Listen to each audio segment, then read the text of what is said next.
Del doctor Rodrigo Pardo. Tenemos el privilegio de ser de los primeros que vamos a contar con información de primera mano acerca de un trabajo que viene elaborando el doctor Pardo en compañía de un equipo, y ese equipo se ha encargado de elaborar las guías de diagnóstico en demencia vascular. Una breve presentación del doctor Pardo. Él es médico de la Universidad Nacional de Colombia, neurólogo de la Universidad Javeriana y tiene una maestría en epidemiología por la misma universidad. Es director del Instituto de Investigaciones Clínicas, director de la alianza CINEPS entre la Universidad Nacional, la Pontificia Universidad Javeriana y la Universidad de Antioquia. Es docente asociado de la Unidad de Neurología y de la Maestría en Epidemiología Clínicas adscritas a la Facultad de Medicina de la Universidad Nacional de Colombia. Es integrante del Grupo de Investigación en Tecnologías de la Salud y del Grupo Interdisciplinario de Trabajo en Demencias. Además de contar con una larga experiencia clínica, la cual se ha forjado en varios hospitales y clínicas, el doctor ha dirigido un cuantioso número de investigaciones que se han traducido en trabajos de grado, tanto en maestrías como en especializaciones médicas. Ha sido autor de un gran número de publicaciones en revistas científicas y libros en los campos de la neurología, la epidemiología, la genética y las demencias. En la actualidad, como hice mención, es el director del grupo de investigación conformado por una serie de académicos que se encuentran realizando las guías de diagnóstico en demencia vascular, las cuales hoy tenemos el gusto de que sean presentadas por él. Doctor Pardo, muchas gracias.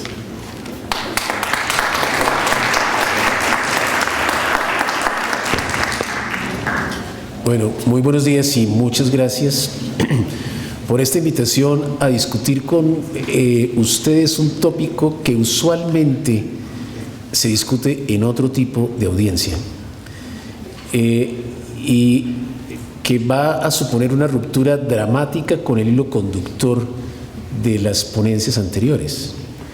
Porque en realidad esto, para tratar de enlazarlo en el ámbito en el cual ustedes han escuchado al profesor Jordi Peña, al profesor Gustavo Román, a Sandra Báez, a Patricia, podría ser un buen ejemplo de lo que se haya venido a llamar hoy en día la medicina translacional. Yo quiero que ustedes imaginen por un instante todo el conocimiento que han adquirido a través de las enseñanzas de la presentación previa. Y quiero que se imaginen cómo todos estos trabajos que permitieron entender el papel del pericito en la regulación del flujo vascular y su rol mediador en la nutrición de las células cerebrales y los efectos de su disfunción. ¿Cómo traducir toda la investigación básica a una utilidad práctica? Es decir, cómo llevar todo ese conocimiento para que de alguna manera pueda ser aprovechado en generar soluciones a las personas que de alguna manera tienen este tipo de efectos que la microscopía y las técnicas de imágenes finas nos permiten entender. Y posteriormente, cómo a partir de racionalizar una práctica nutrida desde la investigación, generar una política pública en salud. Al instalar estas sesiones el día de ayer, la profesora Marta Zambrano, vicedecana de investigaciones de la Facultad de Ciencias, invitó al auditorio a que reflexionásemos sobre cómo en las aulas y en los recintos de la academia nos corresponde generar una responsabilidad social que pueda traducirse en la formación, o más bien en la formulación de políticas públicas. Y en la Universidad Nacional o en los grupos universitarios hemos aceptado el reto de dar un paso hacia adelante y proyectar un poco la reflexión que desde la academia se hace, proyectar un poco los resultados que en los laboratorios se producen para intentar dinamizar el impacto de la investigación y darle una utilidad social que de alguna manera modifique la condición de salud de las poblaciones a las cuales servimos. Así que yo empiezo por decir, vamos a hacer una transición muy fuerte, porque en lo que sigue vamos a hablar de política. Y pues es un tema espinoso, en la medida en que puede ser entendido de distintas maneras, pero aquí la acepción de la política será cómo somos capaces de generar a partir del conocimiento propuestas que de alguna manera le permitan al gestor o al responsable intentar orientar las acciones en salud en una dirección correcta. Va a ser interesante para el profesor Jordi Peña enterarse de que mucho de lo que vamos a mostrar aquí es igualmente producto de la muy fértil colaboración iberoamericana. Así que en el contexto de este primer encuentro iberoamericano habrá que recordar con afecto a nuestros amigos de Fisterra, El Fin de la Tierra, creo que debe decirse, de Sevilla, de Madrid y de Barcelona, y del grupo de Guías Salud, quienes en el año 2002, en compañía de algunos soñadores latinoamericanos, construimos un modelo de colaboración iberoamericana para avanzar en esta dirección, tratando fundamentalmente de enlazar los grupos universitarios que de alguna manera compartíamos una preocupación sobre cómo trasladar los métodos de la investigación y los métodos del análisis de los datos hacia la formulación de políticas públicas que pudieran orientar la atención sanitaria en nuestros países. En consecuencia, un poco lo que mostraré es el resultado de un largo camino iniciado en la ciudad de Porto Alegre, en la Universidad de Rio Grande do Sul, como dicen ellos, la universidad más grande do mundo, con los hospitales más grandes do mundo, dicen ellos allí.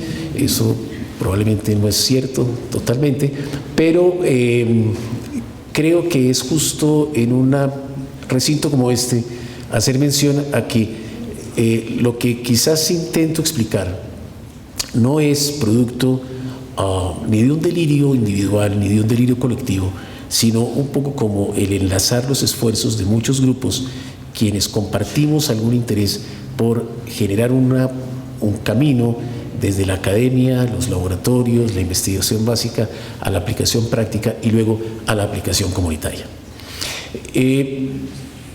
Hace unos años, y de nuevo pido un poco disculpas, quiero invitarlos a que pensemos en un ambiente macro de política, de Estado, de gestión, para que podamos entender un poco el discurso que vamos a escuchar. Hace muchos años, para una gran cantidad de pensadores en la salud pública, se hizo evidente cómo en diferentes sitios de un mismo país los enfermos con una misma enfermedad o una misma patología recibían atención muy diversa, a pesar de compartir unas características similares. Y es claro que aparece un fenómeno de variabilidad de práctica, de heterogeneidad de aproximación, con la consecuencia clara de una enorme variabilidad de resultado. Un ejemplo simple para entender esto es cuando en el mapa de los estados de la Unión Americana, 52 estados, alguien se pone a mirar cómo se producen los nacimientos en este país y se da cuenta que la frecuencia con la cual los niños nacen mediante operación cesárea en cada estado es increíblemente distinto cuando se compara con sus estados vecinos. Y son madres que tienen embarazos similares, en condiciones similares, pero la manera de enfrentar el momento del nacimiento va a utilizar muy distintos recursos para que sea llevada a efecto. Y empiezan a preguntarse por qué esta variación, qué será lo que explica esta variación. Por supuesto, las ciencias sociales entran a dar muchas de las explicaciones de por qué se producen estas variaciones. ¿Cuáles son aquellos factores que en la práctica de la salud modifican las decisiones de los proveedores de los servicios para poder generar soluciones prácticas y específicas? Y para muchos de ustedes será fácil empezar a imaginar cuáles son las fuentes de variabilidad. Pero cuando se tiene un poco la responsabilidad social o de gestión o de gobernanza, de generar maneras correctas de hacer lo correcto, empiezan a surgir algunos retos que la academia puede ayudar a resolver. Y eso es de lo que se trata esta presentación enfocada en el campo de la patología vascular. Y haré algunas pequeñas reflexiones al final sobre la demencia en general. El profesor Román mostró muy elegantemente cómo en el mundo microscópico las enfermedades conocidas pueden afectar un equilibrio básico y generar una gran perturbación. Y en la mente de todos ustedes, mientras escuchaban su disertación, pensaban cómo eso puede afectar, o bien, para el caso de esta reunión, la función cognitiva o el comportamiento. Él hizo referencia específica a lo que ya se llama hoy en día las funciones de control ejecutivo, las trató de situar anatómicamente o funcionalmente a través de redes que tienen una topografía propia, y llamó la atención sobre la suplencia vascular que permitía que las estructuras que tienen a su cargo probablemente la explicación de estas funciones de control ejecutivo iban a funcionar homeostáticamente de una manera mejor o no mejor, dependiendo de cómo se alteraban estas estructuras microvasculares. El profesor Román fue una adalid de tratar de desmontar un poco la nomenclatura de la demencia vascular, y él y otros colegas muy cercanos y queridos por nosotros igualmente nos han obligado a pensar que este campo que globalmente se llama la demencia vascular es en realidad una colección muy grande y heterogénea de problemas clínicos diversos que pueden afectar distintos tipos de arterias y en consecuencia generar distintos tipos de manifestaciones clínicas y de defectos funcionales y cognitivos y del comportamiento. La sesión de esta mañana ha estado casi que enteramente dedicada a lo que podríamos llamar, si el profesor Román me lo permite, la patología microvascular. Y él se ha referido a las lagunas, a las enfermedades de la sustancia blanca y a los problemas de la microcirculación periventricular que su colega y el profesor Vladimir Hachinsky intentaría recoger acuñando un término nuevo en la taxonomía castellana de leucoariosis. Pero esto es tan solo una parte del espectro, y es interesante llamar la atención sobre este punto del espectro porque fue un punto muy olvidado durante muchos años. Al otro lado del espectro existe otra colección de enfermedades. Tal vez olvidé decir que en los infartos talámicos que mencionaba el profesor Román en alguno de esos momentos y que nos ilustraba muy bien en las piezas anatómicas y de imágenes con estas lagunas talámicas, durante unos años estuvimos trabajando en la nomenclatura con el nombre del infarto estratégico, que siendo un infarto pequeño, en realidad en volumen, producía una catástrofe colosal desde el punto de vista cognitivo al lesionar la conectividad que desde el tálamo se puede ejercer a distintas zonas de influencia cortical y en consecuencia producir lesiones específicas en comportamientos de tipo asociativo. Estos infartos estratégicos son lacunares también, son pequeños, es de ese capítulo al cual el profesor Román ha hecho referencia. Pero existe, como les decía, en el otro lado del espectro, lo que poblacionalmente quizás es más importante, y es lo que se conoce como el infarto cerebral, en el vulgo colombiano, profesor Jordi, el derrame cerebral. Es curioso que aquí utilizamos, el episteme recoge como derrame lo que es infarto y no lo como es hemorragia. Allí hay como un problema semántico difícil de traducir, pero es lo que el episteme conoce, el derrame cerebral. Y las personas conocen que sus parientes adultos mayores tienen y cargan las secuelas de un derrame cerebral. Entonces vamos a hablar de dos cosas. Vamos a hablar de ese espectro de patología, el infarto cerebral de arteria muscular, no de arteria endotelial o de arteriola o vénula, sino de las arterias grandes, y un poco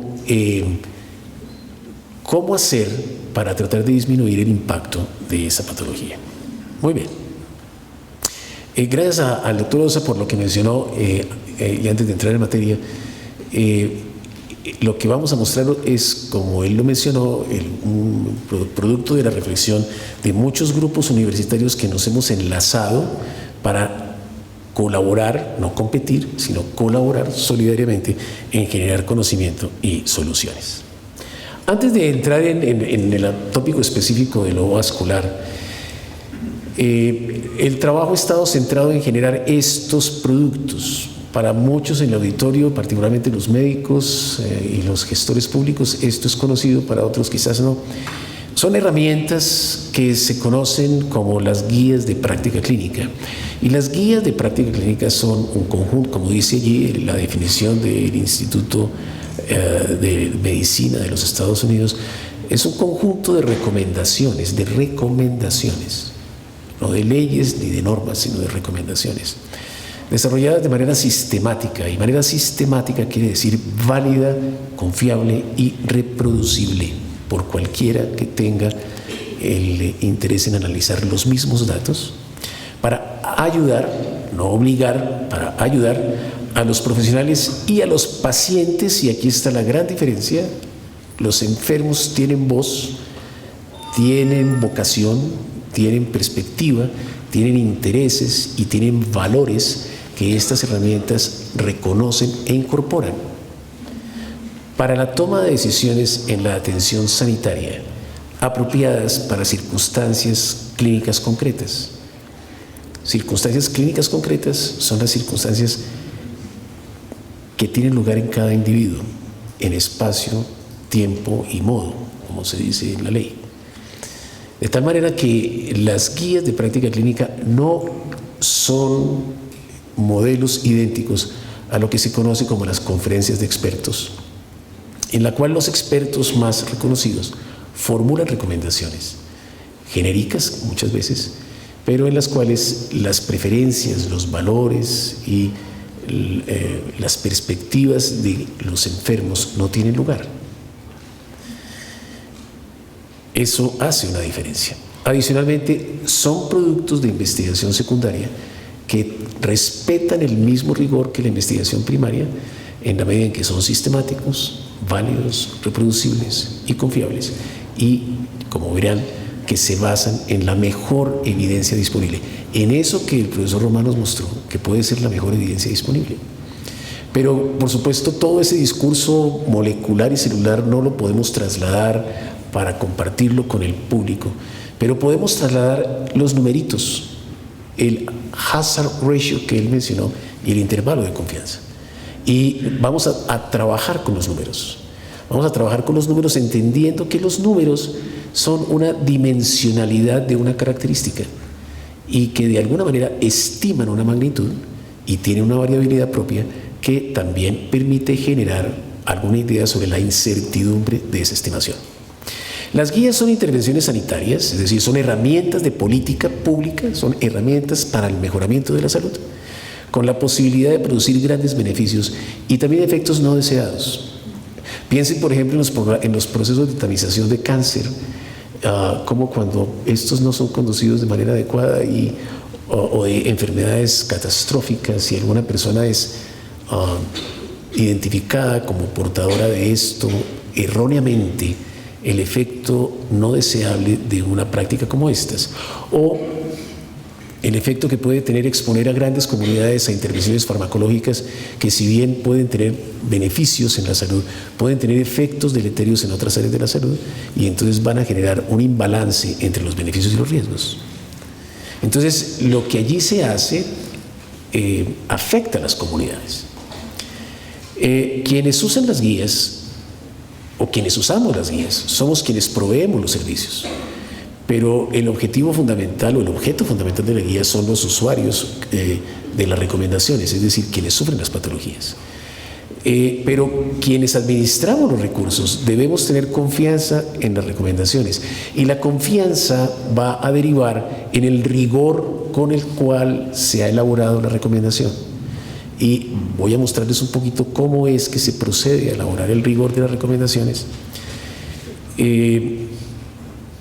Y los atributos que el rigor debe tener, pues, son la validez, entendida como la validez en la investigación, la reproducibilidad, por supuesto, y su confiabilidad.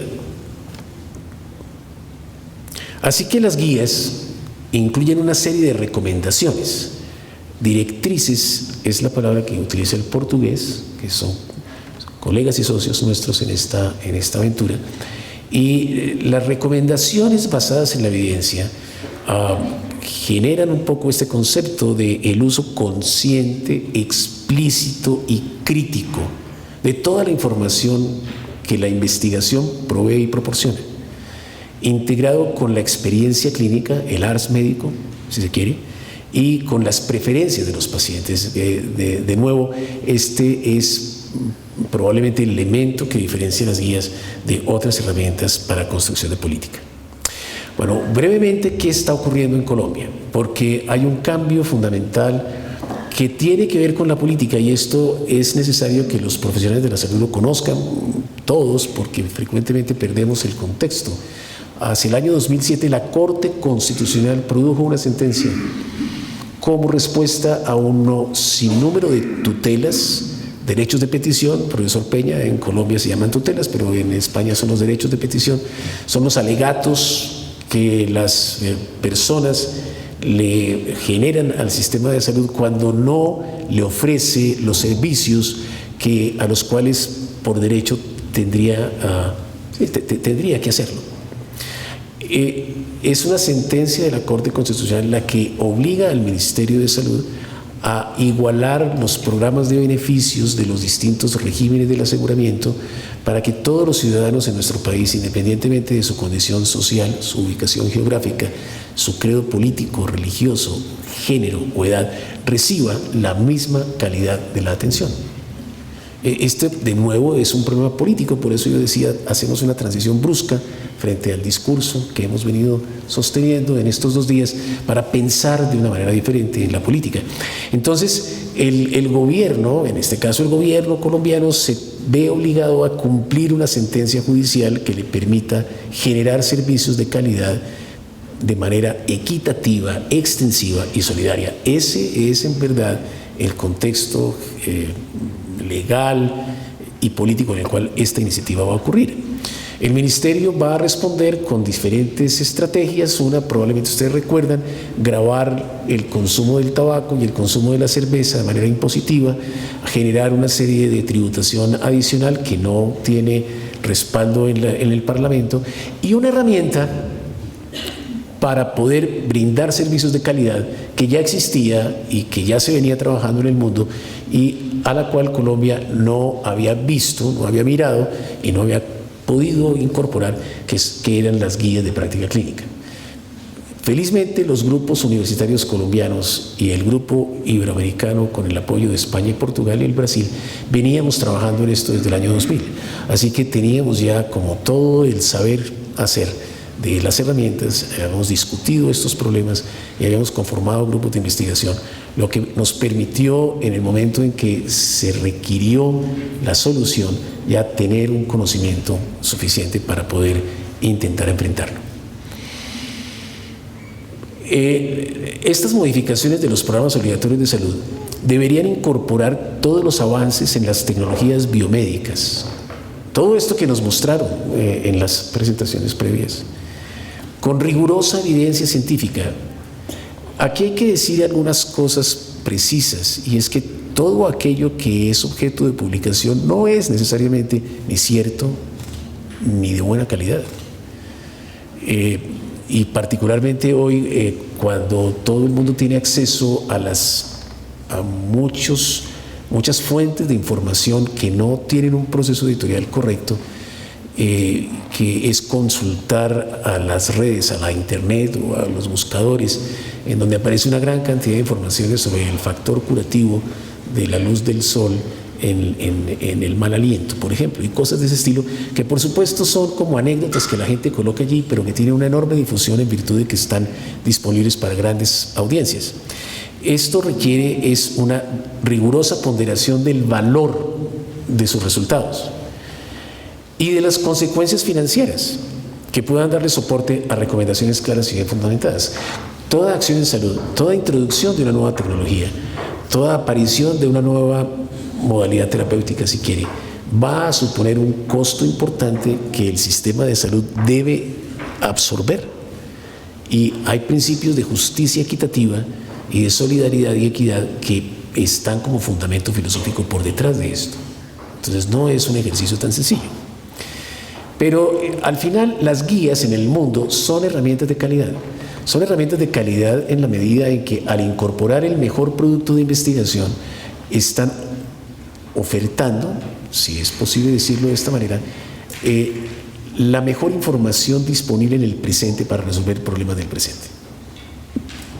Allí introduciremos los nuevos dispositivos de atención a los enfermos, las nuevas técnicas quirúrgicas, los nuevos desarrollos en física y química que se colocan en todos estos equipos de tecnología, los nuevos sistemas informáticos, como lo que mostró el profesor Jordi Peña ayer, los nuevos sistemas de trabajos en red, los nuevos fármacos, los nuevos elementos de diagnóstico, etc. Las guías deben generar equidad y seguridad como parte de la política, y adicionalmente generar efectos en el sistema o en la forma como el sistema de salud absorbe los problemas de los enfermos. Tiene otro aspecto importante que es la racionalización eficiente del gasto mediante la claridad conceptual en el aseguramiento de cómo utilizar los recursos. Este es un punto que se pierde de vista frecuentemente, y las recomendaciones de las guías son sensibles al contexto global y no al contexto individual. Entonces generan una herramienta un poco más equitativa, en donde algunos ceden para que otros alcancen a. Entonces esto es un poco complejo. Hemos venido avanzando en Colombia en este punto, y como menciono, con satisfacción debo decir que quizás con Chile compartimos en América Latina, por encima de México, Argentina, el Brasil, Perú, los desarrollos metodológicos en guías, la producción de guías de buena calidad que han sido recogidas por la Red Internacional de Guías. Hemos logrado una inserción bien importante en el organismo internacional de calidad, que tiene otras derivaciones, como la Corporación de Evaluaciones de Tecnologías de Salud en el Mundo, que trabaja con los ingenieros y con los financieros, pero hemos desarrollado en realidad un camino interesante allí. Esto ha sido gracias a que, en virtud de esta sentencia de la Corte Constitucional, Colciencias y el Ministerio de Salud, Colciencias como órgano rector de la investigación y la innovación, ha tratado de estimular a los grupos académicos y universitarios a desarrollar herramientas a través de recomendaciones. Como ven en el diagrama, los componentes de las guías, el componente fundamental se traduce en recomendaciones que recogen la calidad de la evidencia, todo el producto de la investigación analítica, cuantitativa y cualitativa, los valores y las preferencias de los enfermos, como quiera que en este escenario en donde hay tanto respeto por no solamente los problemas de género, sino de edad, de estrato social, etcétera, la reflexión sobre qué hacer con una patología específica también depende o pasa por el hecho de preguntarle a quien está enfermo de ella cuál sería su preferencia frente a. Esto voy a decirlo con mucho respeto en este auditorio porque tiene un antecedente muy interesante y es como un grupo de expertos masculinos decidía en los años 78 o 82 qué hacer con el cáncer de seno de las mujeres y simplemente establecía sin ninguna otra variable de discusión que con base en la biología predominante en la época había que hacer amputación radical del seno y los ganglios axilares. Hasta que una mujer dijo, ¿y por qué no me pregunta a mí? Quizás yo prefiera morirme de cáncer de seno, pero mantener mis senos porque son parte de mi feminidad. Y así igual con otra serie de intervenciones médicas en donde el valor del paciente debía ser consultado, lo cual facilitaba, por supuesto, desde el punto de vista de la implantación de la política, una mejor aceptación de la recomendación. Bueno, la utilización de los recursos y siempre el balance de los riesgos y los beneficios. Con estos principios rectores se generó esta iniciativa que en Colombia ya tiene un desarrollo muy interesante. Bueno, esto era un poco el propósito. Adicionalmente, mejorar en el sistema de salud colombiano todos los organismos encargados de ayudar a gestionar la política pública. Ahí están los principios y permitió particularmente a partir de la Universidad Nacional de Colombia con su grupo de Economía en la Salud y el doctorado en Economía, desarrollar los primeros modelos de evaluación económica en Colombia. En esto, profesor Peña, los españoles nos pidieron, es muy interesante porque los expertos nuestros fueron formados en Salamanca y curiosamente después España nos pidió el recurso a la Universidad Nacional para introducir los modelos económicos en Guía Salud. Así que esto, como quiero mostrar, es felizmente el resultado de una cooperación de doble vía en donde todos aprendemos de todos. Bueno, entonces estos son los principios rectores. Circunstancias específicas, en esencia, es esto. ¿Qué es aquello de lo cual nos enfermamos y morimos en Colombia? No tendría ningún sentido formular una guía para la detección y tratamiento de la enfermedad de Tay-Sachs en Colombia, porque aquí no existe eso. Entonces, la primera reflexión es, bueno, ¿de qué nos morimos en Colombia? ¿Qué es aquello que nos afecta? ¿Cuáles son los dominios y las dimensiones de la enfermedad en el país? Y la primera es la enfermedad coronaria. Muy lamentablemente, muy deshonrosamente, la segunda causa de mortalidad en Colombia es la violencia, a través de sus distintas manifestaciones. La tercera es la enfermedad cerebrovascular, el derrame, el infarto, la enfermedad cerebrovascular. La quinta es la diabetes mellitus. El profesor Romales mostró el efecto de la diabetes mellitus en la microcirculación y la formación de estas lagunas con sus consecuencias sobre la demencia. La séptima es la hipertensión arterial. Ok, y ustedes van viendo en rojo todas aquellas enfermedades que afectan a la población y que ya han sido objeto de abordaje a través de estas metodologías por los grupos universitarios. Entonces, los problemas que están subrayados en rojo ya han sido objeto de intervención desde la academia con estas herramientas. No es nuestra responsabilidad como profesores o como académicos instrumentalizar el cambio, sino proponer las herramientas y generar la información. Cada quien tiene una instancia de gobernanza distinta que todos debemos respetar. Bueno, esto es lo que nos ocurre en Colombia y allí están las tasas crudas de mortalidad por 100.000 habitantes. Es lo mismo, pero para subrayar aquí la enfermedad cerebrovascular, que es el tópico al que vamos a hacer referencia. Fíjense en el campo de la medicina interna, esto lo compartimos con la geriatría, profesor Robinson, cuáles son los productos que la alianza ha generado, los productos que la universidad ha generado para darle insumos al ente gestor, en este caso el ministerio, las secretarías, etcétera, para tomar decisiones en política. Entonces hemos trabajado todos estos estos tópicos que ya existen como documentos técnicos y han sido aprobados o revisados y calificados por pares internacionales y por pares nacionales, lo que permite aquello de lo sistemático, válido, verificable y repetible. Pero de manera muy importante en Colombia, este tópico también ha recibido atención y son las guías de práctica clínica en salud mental. Y ahí están los tópicos en los cuales ya se conoce, ya se dispone de herramientas para el control. El diagnóstico y tratamiento de los problemas por abuso de alcohol, la enfermedad depresiva y recientemente, muy recientemente, la esquizofrenia. Nosotros tomamos a cargo este tópico, que es la guía práctica del diagnóstico, tratamiento y rehabilitación del episodio agudo del ataque cerebrovascular isquémico en población mayor de 18 años. Como dijo el doctor Osa, este documento va a ser aprobado oficialmente por el Ministerio de Salud el próximo mes. Y a la fecha ya recibió toda la calificación internacional de pares y fueron resueltas todas las observaciones que distintos actores hicieron sobre el mismo para poderle dar el carácter de validez antes de ser introducido como una herramienta para informar la política pública. Así que el proceso es un proceso que respeta todos los modos de investigación cuantitativa y cualitativa y que se surte a partir de una serie de actores y de filtros que van verificando que lo que allí se consigna es válido, que es beneficioso, que es correcto, que es socialmente aceptable y que es económicamente sustentable.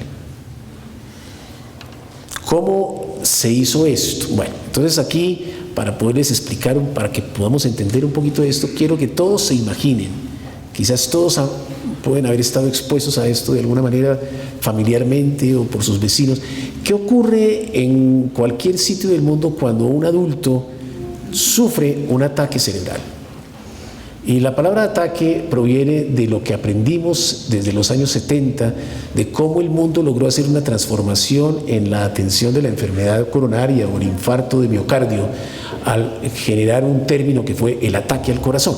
El ataque al corazón es una tragedia y todo el mundo sabe qué es conceptualmente un ataque al corazón. Lo importante no es que lo sabe, sino sabe que si alguien tiene un ataque al corazón debe acudir muy rápidamente a un centro de atención para recibir una intervención que salve su vida y que esas intervenciones probablemente empiezan a ocurrir en la ambulancia que traslada al enfermo hacia el centro de atención. De manera tal que el camillero, el conductor, como el paramédico, es una palabra que no usamos, pero pues para que se entienda, sabe qué debe hacer cuando es llamado a atender un paciente con ataque del corazón. Lo más interesante de esto es descubrir que la policía y los bomberos y la defensa civil saben qué hacer. Los patrulleros de la policía en Colombia han tenido un entrenamiento para esto. Son actores del sistema. También los bomberos y también los patrulleros de la defensa civil. Y sin embargo, el sistema no los reconoce como actores y no los involucra como una artista fundamental en tratar de generar una acción en salud oportuna y rápida. Entonces reconocimos esto, hicimos un gran muestreo de los recursos y generamos un modelo de gestión para desarrollar unas recomendaciones dirigidas a los enfermos con potencial ataque cerebrovascular en Colombia. Aquí ustedes ven un poquito que hay tres núcleos centrales de interés para esta guía. Esta guía se va a detener en qué vamos a hacer cuando alguien sospecha que un individuo en la comunidad tiene un ataque vascular cerebral, tiene un derrame cerebral. ¿Qué hacer? ¿Cuáles son los actores en ese escenario? En ese escenario, los actores no son los profesionales de la salud y no son los especialistas, son otros. Es la familia, es el vecino, el cura párroco, el alcalde del pueblo, etcétera. Yo no sabría muy bien, el personero.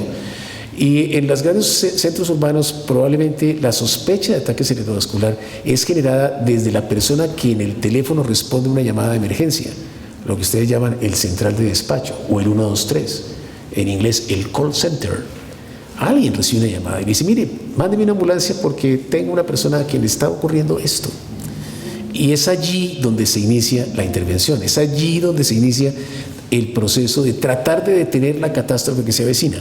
Así que se trabaja con el equipo de paramédicos y de traslado, policía, defensa civil, bomberos, otros actores, los centros reguladores de urgencias, los centros de despacho telefónico 123. Ese es el momento clave. Tratando de recoger lo que el profesor Román decía, es el momento del pericito, por ejemplo, para tratar de mantener abiertas las arterias. Lo que haga el conductor de esa ambulancia, lo que haga el camillero o la auxiliar de enfermería en ese momento es definitivo para el futuro neurológico, comportamental y cognitivo de ese individuo. Es allí donde está el valor. Pero entonces tenemos que cambiar por completo la manera de enfrentar socialmente el problema. El protagonista principal no es el neurólogo en la unidad de cuidado vascular en los hospitales, Natalia. Es el policía que en tu ciudad te va, o el conductor de la ambulancia que te va a llevar el paciente al hospital rápidamente. De esto probablemente va a depender el futuro. Una vez que el enfermo llega hasta un centro de atención, pues el destino del enfermo va a depender de los recursos que ese sistema de atención, de los que disponga ese sistema de atención. Porque esto es patología compleja y por supuesto requiere alta tecnología para su diagnóstico y para su intervención. Entonces, los actores son otros, son los médicos rurales, los internos, los médicos que están haciendo sus servicios social obligatorio, las enfermeras, las bacteriólogas, las nutricionistas, etcétera, médicos generales y las enfermeras. Las enfermeras en este punto son absolutamente importantes porque ellas son entrenadas profesionalmente para generar soluciones administrativas rápidas y eficientes. Y por supuesto hay un nivel ulterior que es el nivel especializado donde ese es el tratamiento. Entonces en el primer nivel se sospecha el problema, en el segundo nivel se confirma que el problema existe y en un tercer nivel se interviene el problema para tratar de darle una solución. Tenemos un problema muy complicado que deriva de lo que el profesor Román les enseñó. Cerebro es tiempo. El tiempo para recuperar el cerebro es muy estrecho, es muy pequeño. Él dijo muchas veces en su presentación cómo el funcionamiento cerebral dependía del suficiente aporte de oxígeno y glucosa mediados por el flujo vascular hacia las células que de alguna manera activan los circuitos que permiten la cognición y el comportamiento. Es eso al final. Entonces lo que tenemos que preservar es eso, pero los tiempos del cerebro son cortos, son aún más cortos que los del corazón. Él lo explicó muy bien cuando habló de la circulación y los tipos de circulación y la autorregulación. De manera tal que tiempo es cerebro y tiempo es vida, vida útil para esos enfermos. ¿Ok?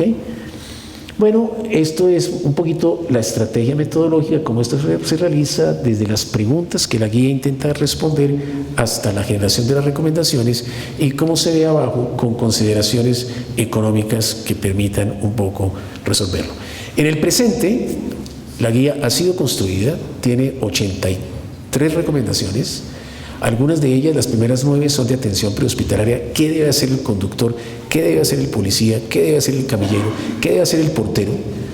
Otras son de diagnóstico. ¿Qué debe hacer lo que ustedes han oído, que en anglosajón se llama el triage, o sea, el primer filtro para selección de pacientes? ¿Cómo vencer las barreras para que el paciente con ataque cerebrovascular no sea detenido en la portería por un portero que le pide el carnet y que le tiene que ir a verificar los derechos, si está al día en el pago de sus obligaciones o si no, si viene con personas responsables y si tiene la cédula?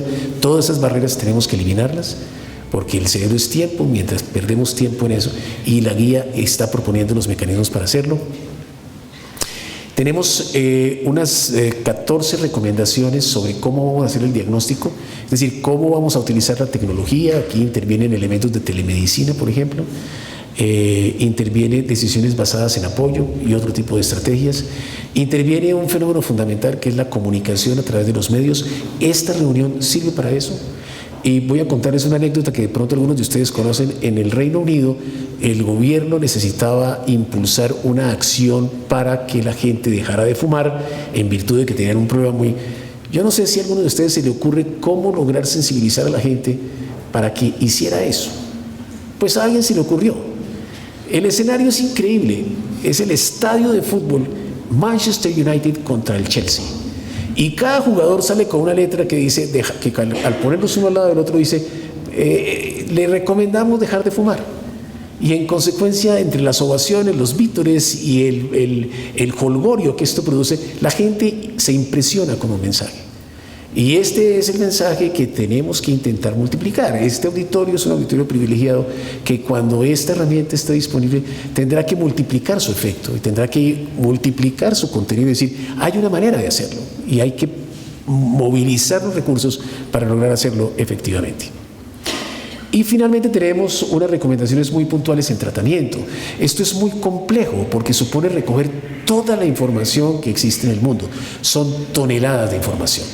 Y mediante procesos muy finos de selección de calidad, escoger qué es aquello que al final produce más beneficio que perjuicio, qué es aquello que es financieramente sostenible, qué es aquello que éticamente es razonable y qué es aquello que en el mundo ha demostrado ser útil para tratar de trasladarlo a la circunstancia específica de nuestro contexto.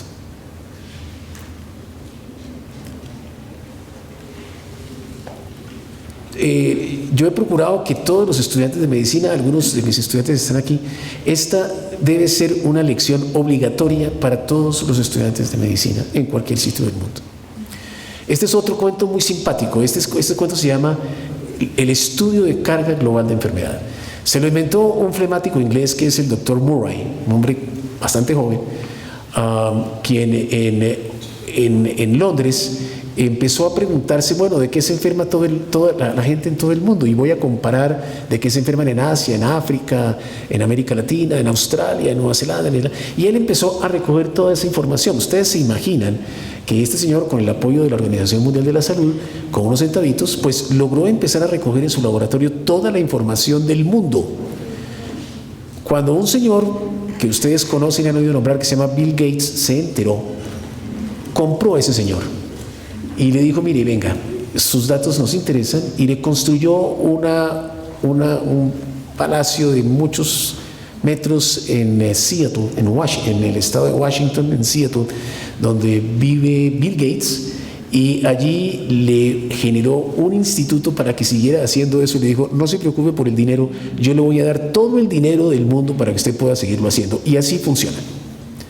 Es parte de las fundaciones, de los proyectos que financia la Fundación Bill Gates, y entonces todo el estudio de carga de enfermedad en el mundo, que es una iniciativa que nació al final del siglo pasado, hoy en día es soportada financieramente por Bill Gates y nutrida informáticamente por todos sus desarrollos. En tal forma que en este instituto el doctor Murray y Andrés López, uno de sus colaboradores, pueden contestar en cualquier momento no solamente de qué se enferma una persona en el África subsahara o en Arbeláez, Cundinamarca, sino cuánto vale esa enfermedad y cuánto le está afectando a él y a su familia, cuánto vale su atención, cuánto deja de producir por la enfermedad que tiene, cuánto le cuesta al Estado intervenir esa enfermedad. Eso se llama la carga global de enfermedad, y la información que tiene es tan valiosa que todo profesional de la salud debería conocerla, saber de qué se enferma la gente, cuánto vale esa enfermedad, cuánto le vale a la sociedad esa enfermedad, cuánto le vale a la familia, cuánto deja de recibir por estar incapacitado. Bueno, aquí están las enfermedades que más carga le dan a la humanidad, y está el derrame cerebral. El derrame cerebral está en el tercer punto para las enfermedades cardiovasculares que nos interesan para esta presentación. Y ahora miremos para las enfermedades neurológicas. Para las enfermedades neurológicas, la mayor carga de enfermedad está en la enfermedad de Alzheimer, no en Parkinson. Claro, hay que decir que la enfermedad cerebrovascular la colocan dentro de las enfermedades cardiológicas o cardiovasculares, entonces compiten muy de cerca. Pero si nos vamos al anterior y miramos, y vemos cómo las enfermedades vasculares cerebrales y la enfermedad de Alzheimer están ocupando los primeros lugares en cuanto a la carga que le imponen a la sociedad como un problema de salud, entenderemos la dimensión de este encuentro. Entenderemos por qué este grupo quiso reunir a un grupo de personas e invitar a unos connotados colegas a que discutiéramos este punto. Y yo entendí, cuando Robinson me lo pidió, dije, bueno, esto va en el sentido de generar conciencia social sobre un problema. Y en consecuencia vale la pena. Por eso mi discurso no es sobre el pericito ni sobre los genes, sino sobre el contexto en el cual esta información que hemos recibido hoy podría tener utilidad. Aquí van a ver algunos números de cómo se está moviendo el problema, de cómo está generando el 22.3% de carga de enfermedad en el mundo neurológico, lo está dando la enfermedad de Alzheimer. Ahora miremos un poquito el impacto. El impacto es cómo se pierden años de vida saludable por las enfermedades que se producen. Esto es una cosa muy interesante. Esto es un desarrollo de Murray, de la carga global de enfermedad, porque él en algún momento introduce, no es suficiente saber que la gente se enferma de una artritis reumatoidea. El problema de enfermarse de una artritis reumatoidea es que la persona que tiene una artritis reumatoidea deja de trabajar. Y al dejar de trabajar, deja de producir bienes y empieza a consumir servicios. ¿Quién le va a proporcionar el dinero para satisfacer los servicios? Y cómo él va a dejar de contribuir a la satisfacción de otros servicios para otras personas. Hay que tratar de generar un indicador que nos permita estimar el impacto que eso tiene. Y por metodologías muy complejas, matemáticamente derivadas, con el apoyo de los economistas, se han desarrollado modelos que tienen que ver con esto. Es muy interesante que en Colombia, con este grupo universitario y en este instante en salud mental, que es un problema muy importante, la Universidad Javeriana ha empezado a estimar este indicador para Colombia. ¿Qué significa tener depresión en Colombia? ¿Qué significa para la familia, para la economía de la familia, para la sociedad, para la industria farmacéutica respecto de las respuestas que debe darle a este problema, etcétera, etcétera, etcétera, etcétera? Y bueno, aquí está el infarto isquémico, el accidente cerebrovascular. Ahí ustedes pueden ver un poquito las cifras y la magnitud del problema. Nuevamente, para los desórdenes neurológicos, Alzheimer es el que más costo va a generar. No solamente el mayor en número, sino el que mayor impacto va a tener. Por eso Robinson decía, esta es la epidemia del siglo XXI. Es una epidemia silenciosa porque es la epidemia de los ancianos que no salen en manifestaciones con pancartas y banderas a mostrar un poco el malestar que le causa que la sociedad no los reconozca como objeto especial de atención. Y claro, aquí lo hacemos desde el ámbito académico cuando vemos toda la exquisita investigación que somos capaces de producir para mirar problemas específicos, pero la gran dificultad que tenemos en dar el salto y poder informar una política pública con lo que nosotros sabemos hacer. Y voy a terminar contándoles un poquito, porque es el tema de esto, ¿qué pasa en demencia? Existe una enorme cantidad de guías en demencia. En Colombia no la hemos hecho, pero si escucharon muy bien al profesor Peña ayer y al profesor Román, va a ser muy fácil poner en su cerebro un contexto específico. Este es un campo en donde hay una enorme cantidad de investigación, en donde hay un fascinante desarrollo. Para quienes estamos metidos en esto, el problema es complicado porque el día termina con muchas tareas pendientes. No es únicamente el cajoncito del programa del profesor Peña, sino las tareas pendientes son todas las tareas que cada uno de nosotros debe hacer, de tratar de entender qué es lo que está pasando en el escenario, cómo está el estado del arte en aquello que nosotros hacemos. Son toneladas de información. No toda la información es válida, no toda la información es buena. En consecuencia, quien tiene que estudiar, enseñar, proyectar, tiene que apropiar alguna estrategia que le permita seleccionar qué de lo que tiene frente a sí es bueno y qué de lo que tiene frente a sí quizás no es tan bueno o es malo.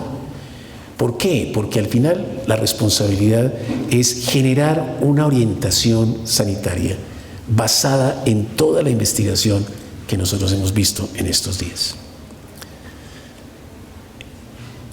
Este es un poco el panorama de lo que existe en demencia en el mundo como guías.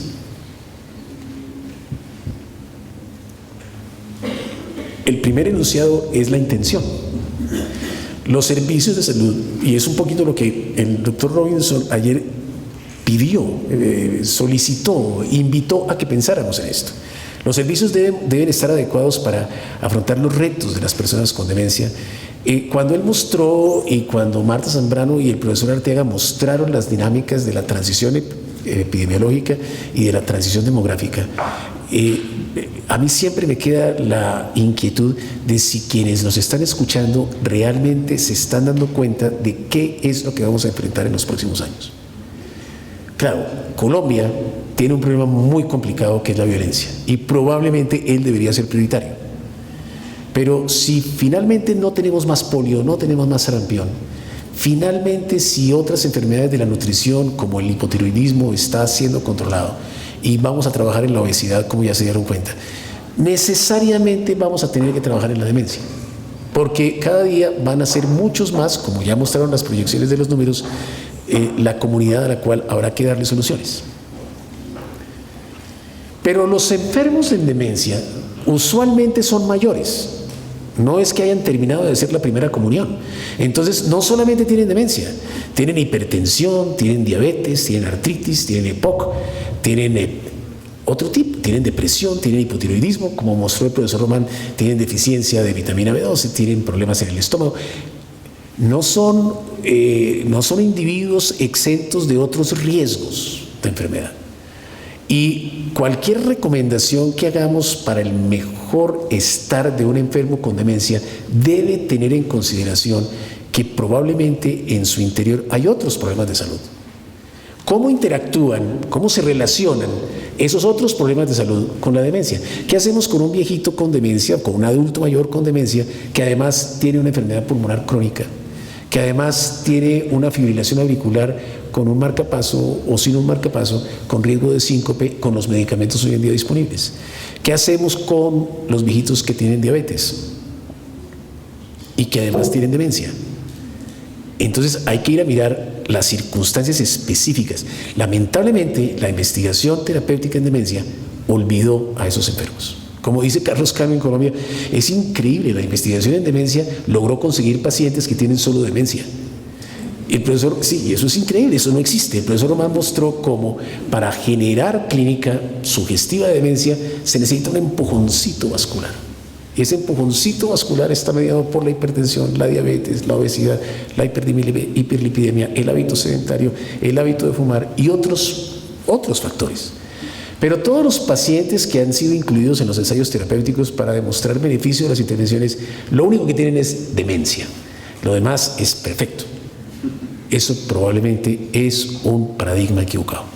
Entonces, un poquito la intención fue mirar, ok, ¿qué existe para una circunstancia distinta? Y esto es, las personas con demencia cursan además con 24 condiciones crónicas y reciben 5.1 medicamentos en promedio, lo que impone un importante reto a la aplicabilidad de las guías. No se cuenta con guías de práctica clínica para el cuidado de pacientes con estas circunstancias y, en consecuencia, hay que revisar qué tenemos. Ese estudio se hizo, los resultados son estos: se encontraron 147 documentos potencialmente importantes, de los cuales hubo que excluir 88 y quedarnos con 59 para hacerles una evaluación mucho más profunda. Al final excluir 37 y tan solo 22, profesor Jordi Peña, tan solo 22 documentos internacionales parecen tener información válida y de calidad para poder generar a partir de ellos recomendaciones sobre cómo trabajar. ¿Cómo es eso de la calidad? Rápidamente, no se trata, no me voy a extender, voy a terminar casi con esto. Eso exige, yo les dije, esto es sistemático es riguroso, válido, confiable, verificable y repetible. Para eso hay herramientas, ¿ok? Entonces, las herramientas se dedican en si las guías han tenido una formulación de objetivos claro, si han incluido un grupo multidisciplinario en su construcción, en donde para la demencia opine el neurólogo, el psicólogo, el terapeuta ocupacional, el psiquiatra, el geriatra, quien produce trabajo social, etcétera, etcétera, etcétera. Y cómo se han involucrado a esto, si ha habido un rigor en los métodos, y esto tiene que ver con la búsqueda de la información, la calificación del grado de evidencia que tiene, si las recomendaciones son claras. Aquí los amigos españoles nos han ayudado muchísimo en que las versiones de las guías tengan recomendaciones claras. Y esto es mucho más que un problema de política, es un problema lingüístico, es cómo impresionar el cerebro del oyente, eso es lo metacognitivo y etcétera, que ustedes trabajan hoy en día, cómo decirle a una persona lo que debe hacer y que la persona entienda que es eso lo que debe hacer y no otra cosa. Entonces, el uso de las negaciones, las frases en infinitivo, etcétera, otro tipo de atributos. ¿Cómo se aplican y cuál es la independencia editorial?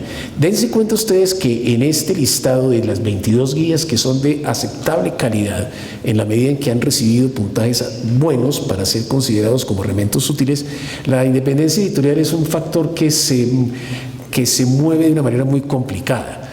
Y es dependiendo de cuáles son los intereses que sirven a las recomendaciones. Es por eso que este es un ejercicio eminentemente académico y en el cual se prohíbe, como dijo William ayer, por completo la injerencia de cualquier interés externo al bienestar. Y eso es una exigencia que nos obliga a quienes estamos comprometidos en este proceso. Esto es un poquito lo que estas guías intentan cubrir, con diferentes clases de edad, con diferentes comorbilidades, etcétera, y allí están graduadas las guías respecto del porcentaje de su calidad por todos estos atributos que estas herramientas deben tener. Ya termino con la próxima, pero al final lo que quiero decir es, piensen por favor en cómo un Estado, un gobierno, un servicio de salud promueve para sus comunidades indicaciones que mejoren el bienestar y cuáles son las variables que soportan esas recomendaciones, porque esas variables no son únicamente las que salen del laboratorio de investigación básica, no son únicamente las que salen del consultorio del especialista. Yo acostumbraba a mostrar, pero ya creo que no es muy amigable mostrar una fotografía que tuve la oportunidad de tomar en alguna manifestación de enfermos de Alzheimer en la ciudad de Londres, cuando el Sistema Nacional de Salud en Inglaterra recomendó no utilizar drogas para la demencia, año de 2005. Esto no era caprichoso. Después quizás podremos discutirlo. Esto no era caprichoso. Y el Estado tomó esa decisión responsable como Estado. Pues los activistas salieron en masa con banderas en el flemático Londres a protestar y hubo la necesidad de que la Casa del Parlamento recogiera esa iniciativa de los enfermos y tratara de alguna manera de flexibilizar su postura sin perder de vista los principios básicos que ya discutimos. Este es el problema que tenemos con los pacientes que el doctor Robinson y su grupo atiende. No tenemos en el momento herramientas suficientemente buenas que sean útiles para los pacientes de verdad, no para los pacientes de los estudios de investigación. No hay muchas recomendaciones de acuerdo a la edad y esto para ellos, para el geriatra, para el internista, para el neurólogo, para el psiquiatra, es bien importante. Solo un 27% analiza enfermos con otras patologías y luego difunde sus resultados con problemas de la validez externa de los mismos. Las recomendaciones farmacológicas para el manejo de los pacientes no representan una prioridad. Las guías, a pesar de su calidad, tienen un muy bajo desempeño en términos de aplicabilidad. Y finalmente se requieren iniciativas cuyo objeto sea el desarrollo de guías que cumplan con las necesidades de pacientes mayores con múltiples patologías. Ese es el campo, ese es el reto. Así que en el escenario de este encuentro, por eso advertí, esto es una ruptura en el discurso para generar una reflexión distinta. Y es como sociedad, como Estado, como país, como comunidad, y quienes aquí estamos presentes como una élite privilegiada del conocimiento y del saber, nos compete una responsabilidad frente a esto. Y seguramente muchos de ustedes aquí presentes tendrán que tomar cuidado de nosotros, los de la primera fila, que somos los viejitos. Y yo quisiera que lo hicieran teniendo en consideración los valores. Un profesor muy querido, Gustavo, amigo de nosotros, profesor de nosotros, con quien tú has compartido muchas de tus experiencias, a quien queremos particularmente en esta casa, que es el profesor Rafael Musi, nos envió una notica recientemente porque él estuvo enfermo. Él es el presidente pasado de la Academia Nacional de Medicina en Venezuela y enfermó, tuvo una enfermedad y tenía que ir a la clínica. Él es el médico quizás más paradigmático en Venezuela y enfermó y tenía que ir a que lo atendieran a la clínica. Y Graciela le dijo, vamos a la clínica, vamos a tal parte. Y dijo, el gran problema es que, está bien, yo voy, vamos a buscar al joven más competente y yo renuncio a que él entienda mis valores. Si me da una opción terapéutica adecuada, quizás será suficiente, pero pretender que él entienda mis valores, mis preferencias y mis deseos a ser atendido o no atendido, quizás es mucho pedir. Esto para cerrar, para volver sobre el punto, que estos métodos y estas herramientas le consultan al enfermo y allí hacen la diferencia.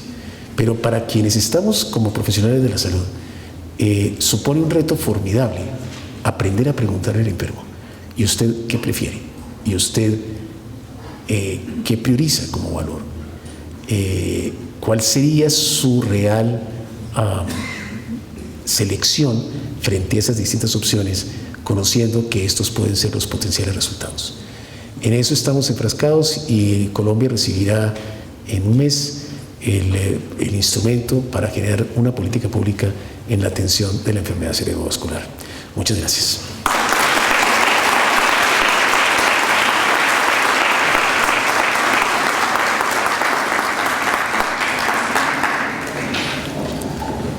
Yo me he abstenido de hacer comentarios posteriores a las intervenciones, pero en este caso particular quiero decirle, doctor, gracias por invitarnos hoy, desde muchos aportes valiosísimos que ha hecho, pero uno en particular, por invitarnos y retarnos a crear un nuevo paradigma.